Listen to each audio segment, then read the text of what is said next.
ব্রট to you by V-Guard, co-powered by Sensodyne ও ভিমল বলো কথা কেশরী। Associate sponsor UltraTech cement. Shubhajit, ঘাটালের দিকে নজর রাখা যাক বড়, কারণ ভোটে ব্যস্ত তৃণমূলের দেব, বিজেপির হিরণজার প্রার্থী হয়েছেন এবারে। দেখুন, ভোট আসে, ভোট যায়, মানুষের সমস্যার সমাধান সেটা কি হয়? না, বোধ হয় অনেক সময় হয় না। প্রশাসনের দীর্ঘদিন দরবার করেও মেলেনি পাকা সেতু। অবশেষে ব্যক্তিগত উদ্যোগে 24 লক্ষ খরচ করে তৈরি হলো সেতু।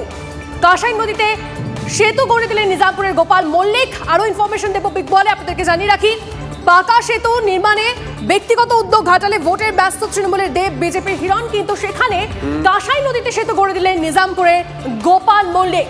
বর্ষায় নিজামপুরে বারবার বাঁশের যে সেতু ছিল সেটা ভেঙে যেত। ঘোরতর বিপদে পড়তেন 15 থেকে 20টি গ্রামের মানুষ। ওই সেতুর খেয়ার পারাপারের দায়িত্বে ছিলাম, সেতুর সঙ্গে আত্মার যোগ রয়েছে জানিয়েছেন গোপাল।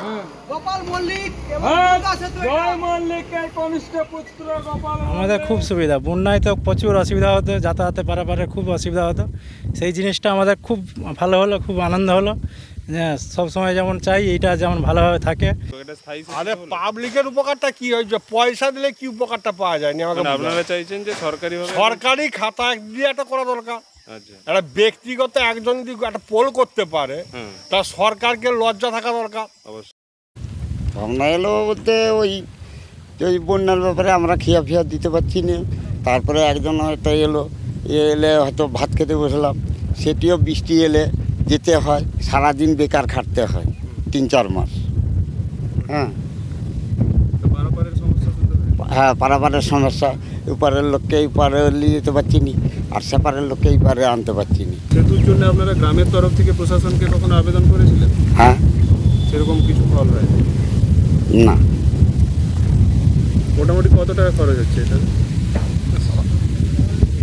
ও প্রায় 25 লক্ষ টাকা। এই যে যাতায়াত করবে সাধারণ মানুষ, টাকা পয়সা দিতে হবে? হ্যাঁ। সেটা কি পরিমাণ খুব বেশি হবে না যেরকম যেমন আছে তেমনই? বাঁশের সাঁকোতে যেরকম? হ্যাঁ হ্যাঁ হ্যাঁ। তন্নিষ্ঠা, সেতুটা একবার দেখো পাহাড় কেটে রাস্তা করা হয়েছে। আমরা তার জীবনী জানি, তাকে নিয়ে সিনেমা হয়েছে। জানি না পরবর্তীতে গোপাল বাবুকে নিয়ে কোনো চর্চা হবে কিনা, ভোটের মরশুম তো, রাজনৈতিক চর্চা হবে কিনা। যাই হোক, অসীমের কাছে যাই। অসীম আমাদের সঙ্গে রয়েছেন, আমাদের সহকর্মী। অসীম, প্রথমে দুটো প্রশ্ন চট করে রাখি।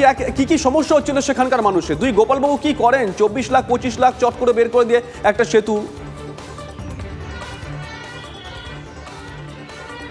দেখো, সবার আগে বলি, এলাকার মানুষের একটা বিরাট সমস্যা। সমস্যাটা কি না, যেমন ঘাটালে একটা মাস্টার প্ল্যান বলা হয়, যে ঘাটালে ভোটের সময় মাস্টার প্ল্যান একটা ইস্যু উঠে আসে, তেমনই প্রচুর একাধিক খাল নদী নালা রয়েছে যার উপরে ব্রিজের একটা সমস্যা।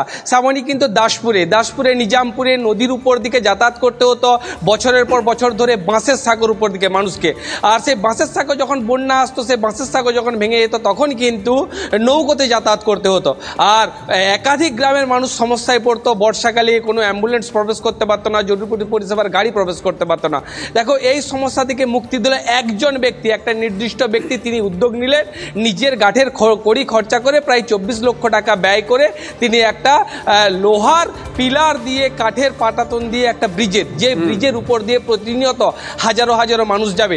দেখো, বিষয় হচ্ছে একটাই, যে এলাকার মানুষ তারা কিন্তু দাবি করেছেন, যেটা যে একাধিকবার প্রশাসনের নেতা আধিকারিকদের জানানো হয়েছে, এলাকার যে সমস্ত জনপ্রতিনিধি, সমস্ত রাজনৈতিক দলের নেতাদের কিন্তু জানানো হয়েছে, সেই সমস্যা কিন্তু তারা কিন্তু সেইটা সমাধান করতে পারলো না। শুধুমাত্র বাধ্য হয়েছেন গোপালবাবু। কিন্তু গোপালবাবু করেনটা কি অসীম? সেই টাকা কিন্তু তিনি, দেখো একেবারে যে এটাই প্রশ্ন, যে এত টাকা তিনি খরচা করলেন। দেখো, যেটা জানা যাচ্ছে, গোপালবাবু কিন্তু একজন পেশায় কৃষক, শুধু কৃষক। আর তিনি যেটা কাজ করতেন দীর্ঘদিন ধরে, ওই নদীর সাথে তার একটা টান রয়েছে। কি না, তিনি খেয়া পারাপার করতেন ওইখানে। প্লাস ওইখানে যখন বাসের সাঁকো দিয়ে যে যাতায়াত হতো, বাসের সাঁকো যাতায়াতের জন্য, রক্ষণাবেক্ষণের জন্য যে অর্থটা সংগ্রহ হতো, সেটা তিনি সংগ্রহ করতেন।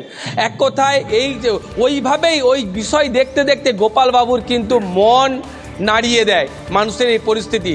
তারপর তিনি নিজের যে গচ্ছিত অর্থ ছিল সেই অর্থ পাশাপাশি গ্রামের মানুষের কাছ থেকে কিছু অর্থ জোগাড় করে তিনি কিন্তু শুধুমাত্র তিনি উদ্যোগ নিয়ে এই ব্রিজটার কাজে লাগিয়েছেন। এটা কিন্তু আমরা বলছি না, এটা গ্রামের মানুষ বলছে। অসীম, আরেকটা প্রশ্ন, দেখো রাজনৈতিক দলের নেতা মানে ABCD বিভিন্ন রাজনৈতিক দলে অনেক নেতা আছেন যারা যে কোনো ক্ষেত্রে পলিটিক্যাল ডিভিডেন্ড নিতে পৌঁছে যান, সেখানে সহজ ভাষায় বললে ক্ষীর খাওয়ার জন্য পৌঁছে যান। এই গোপাল বাবুকে কেউ পলিটিক্যালি হাইজ্যাক করেননি এখনো, বা চেষ্টা করছেন না?